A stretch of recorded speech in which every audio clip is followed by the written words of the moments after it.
Welcome everyone to Dr. John Bedker's Leadership Podcast, the podcast focused on leadership. The episode will begin shortly. Thank you so much for tuning in. Enjoy the podcast.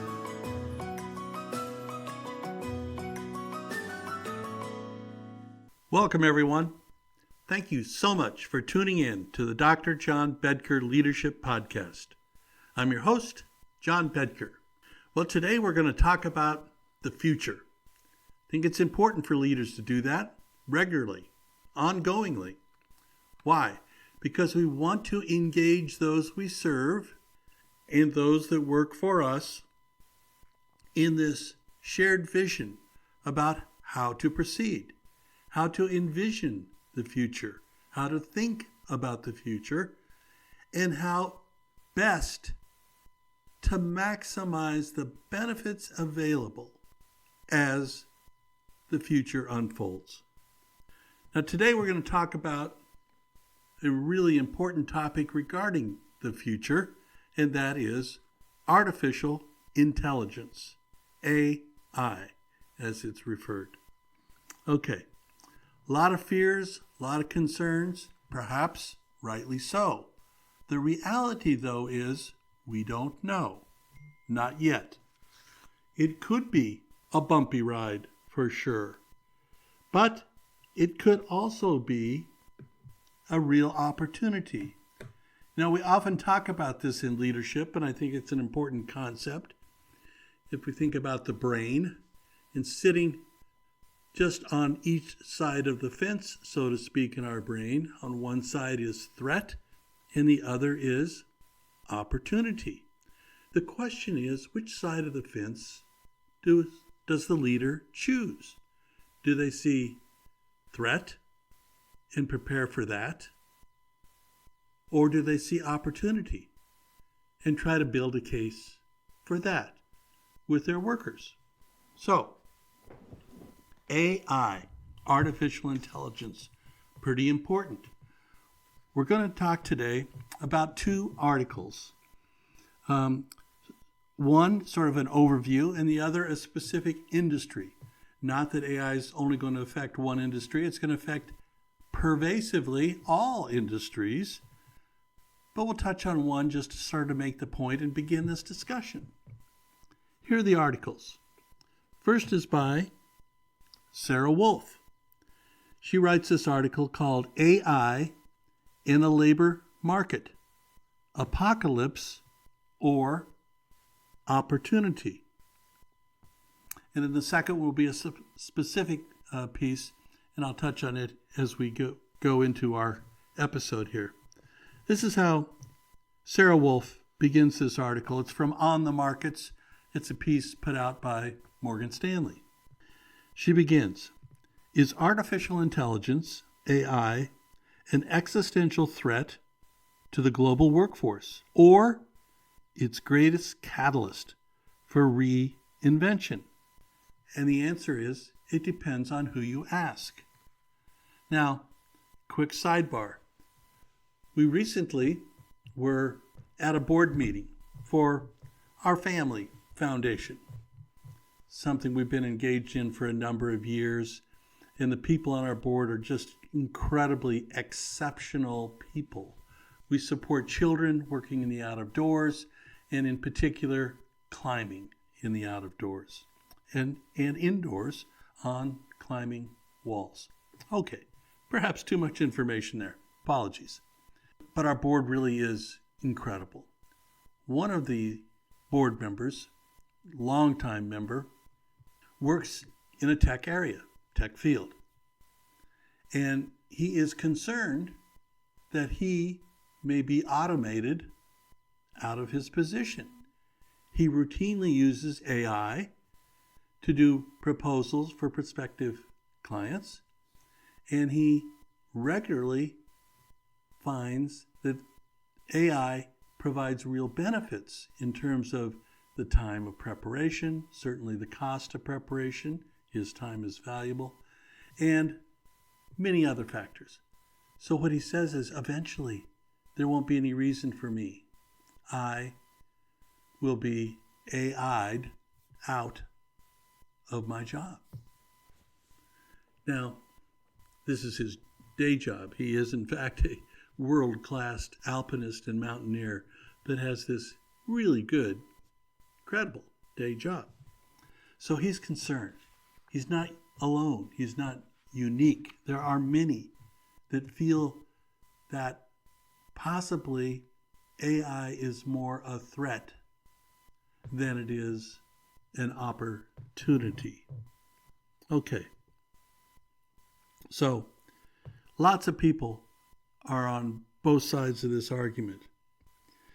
Let me start with the World Economic Forum, their estimates. They estimate that advances in AI, in information processing, will create 11 million new jobs by 2030, while displacing 9 million. So the result? Positive, right? Resulting in a net gain of 2 million jobs globally. That net picture, though, is just that, a single picture. If we look at this more broadly, of this 2 million jobs that may be created, it doesn't really look at other pictures.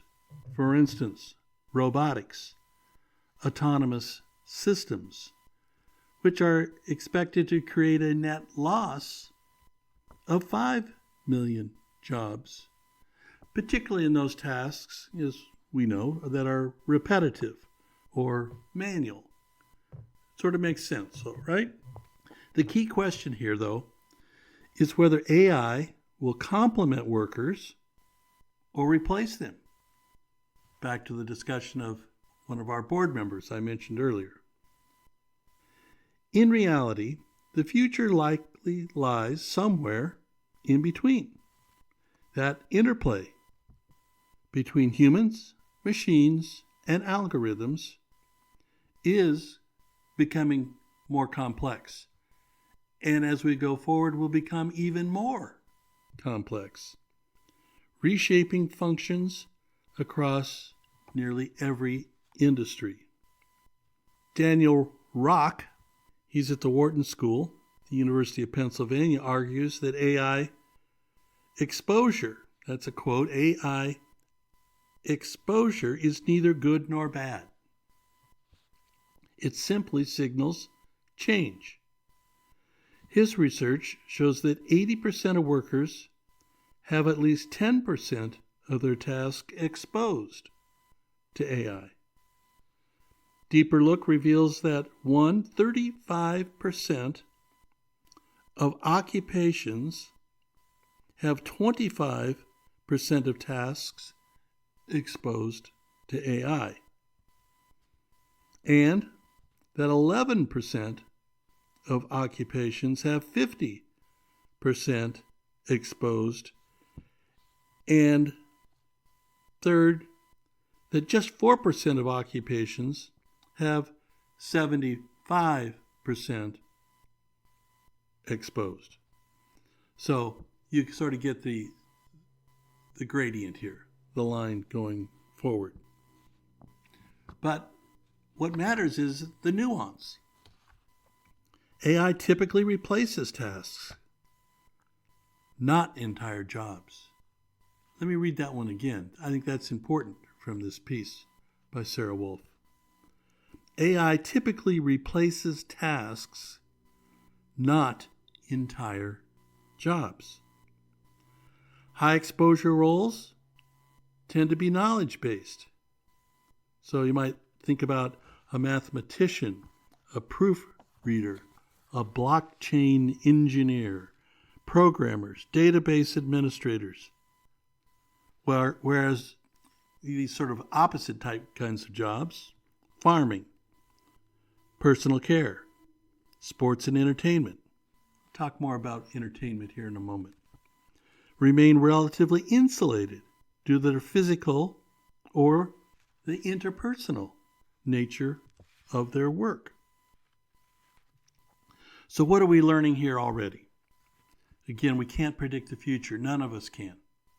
But what can we glean? Well, this information suggests that while certain occupants and occupations may shrink or disappear, the vast majority of jobs will just be reshaped, not replaced.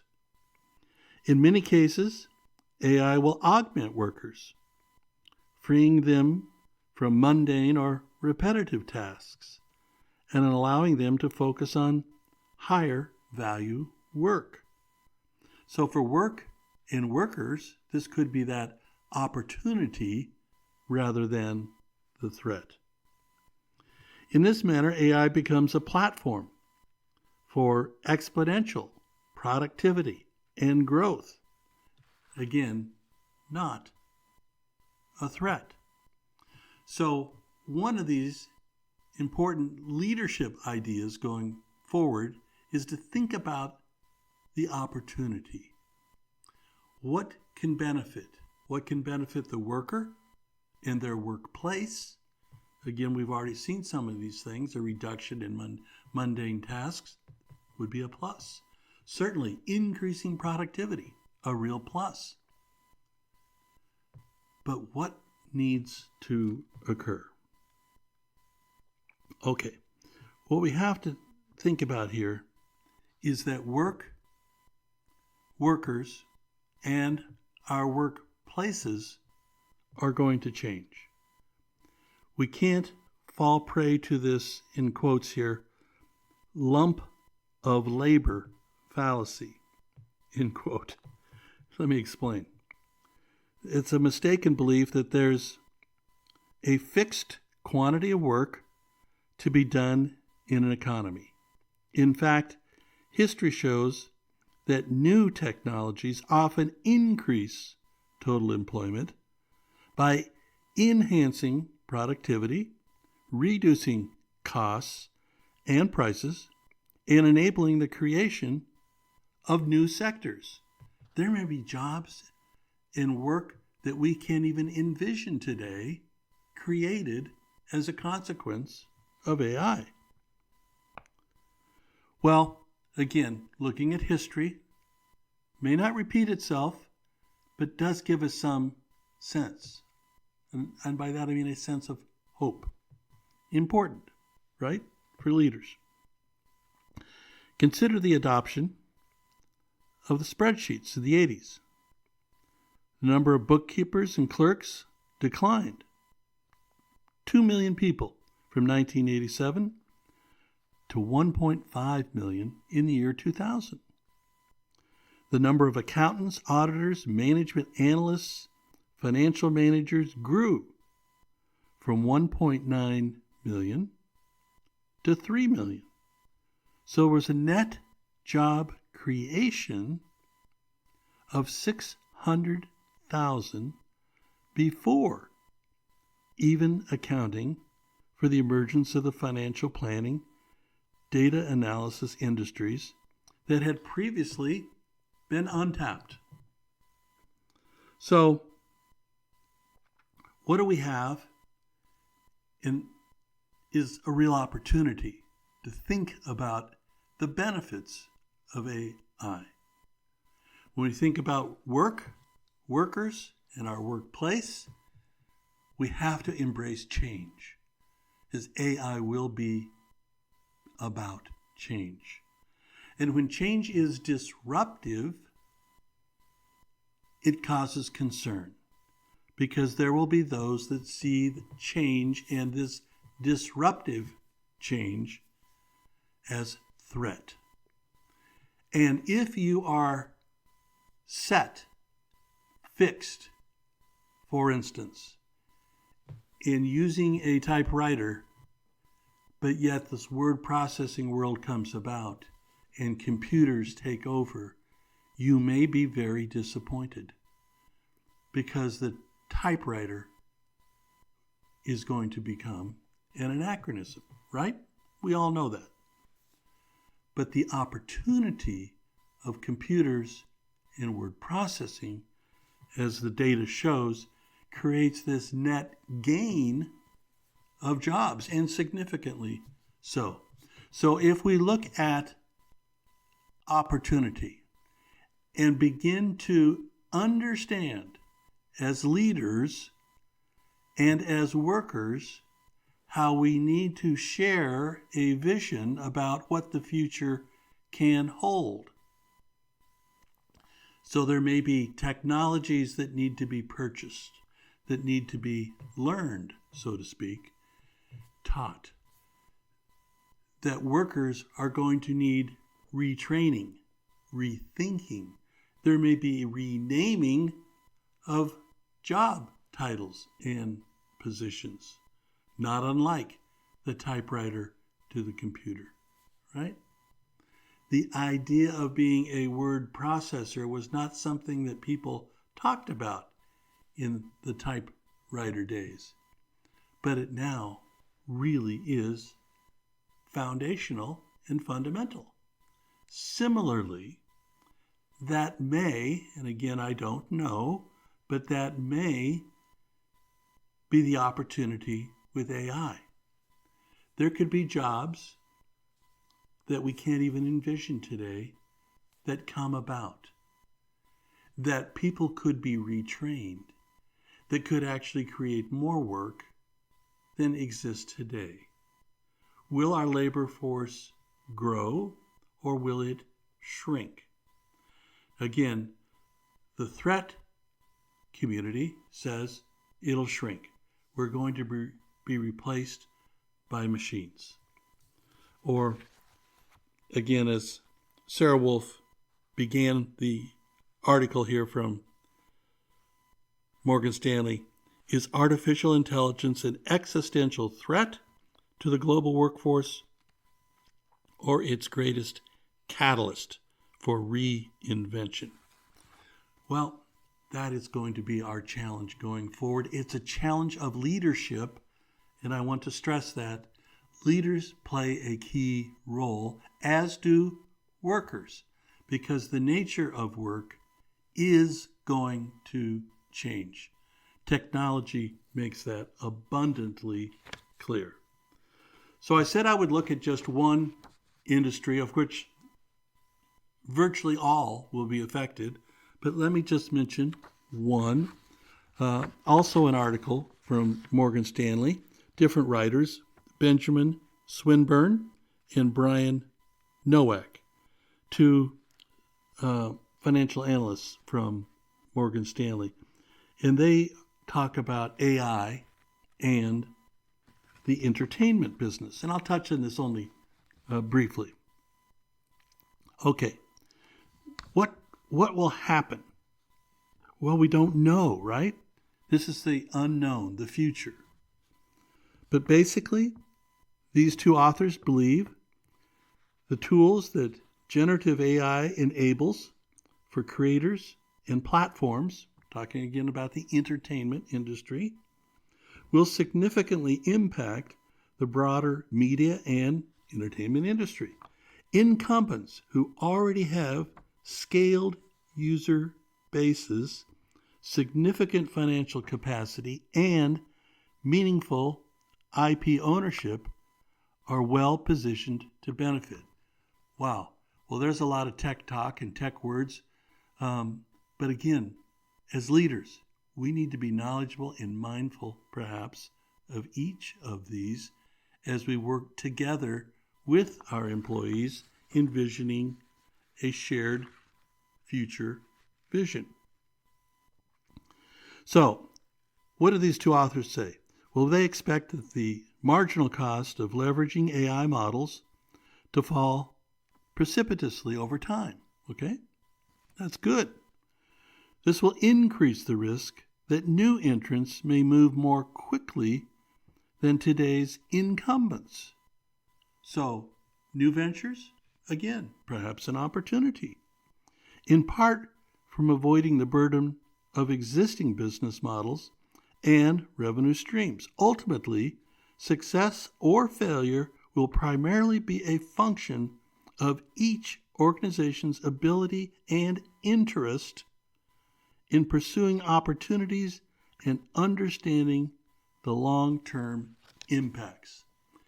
Now, here's a real leadership axiom for us, folks, to take away from this episode.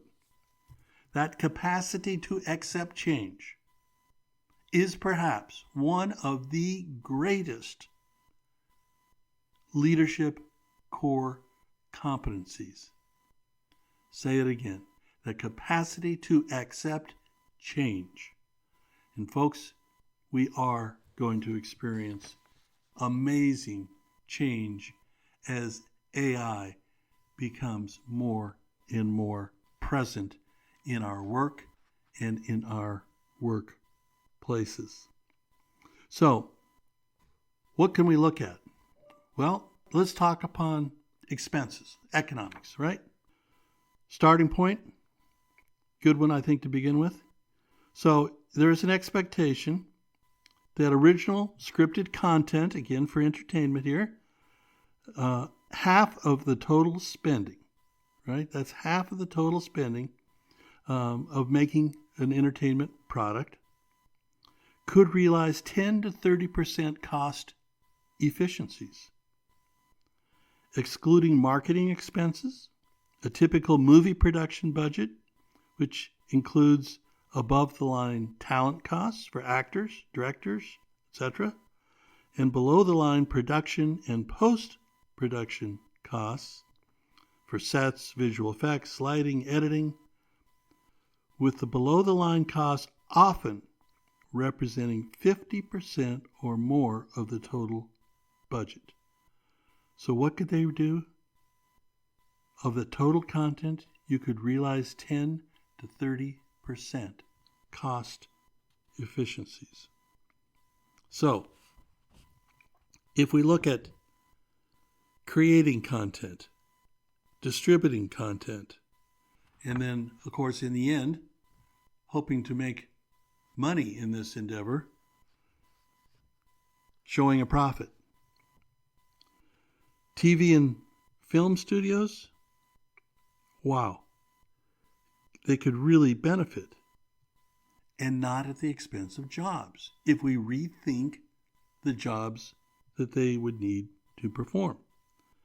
Similarly in music, talk about content creation, distribution, and again, monetization. Each of these could be a benefit to work, a benefit to the artist, to the entertainment industry, and make it more profitable and accessible to more people. So, the message today really is about hope, about taking from a leadership point of view the side of the brain that says, I'm going to see opportunity. Certainly there are others that will see it as threat.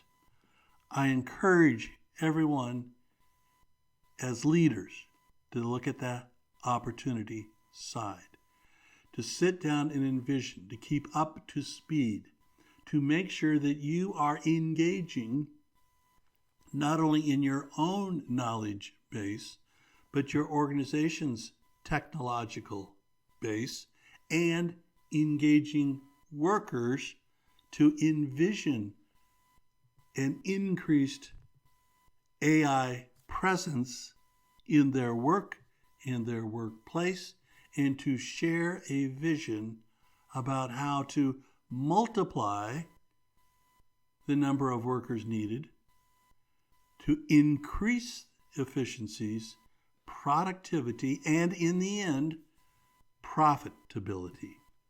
Okay, a message of hope today about an emerging technology, artificial intelligence, AI. I think it's important we envision things like this for the future. It's a so important role for leaders. All right, take care, everyone. We'll talk soon.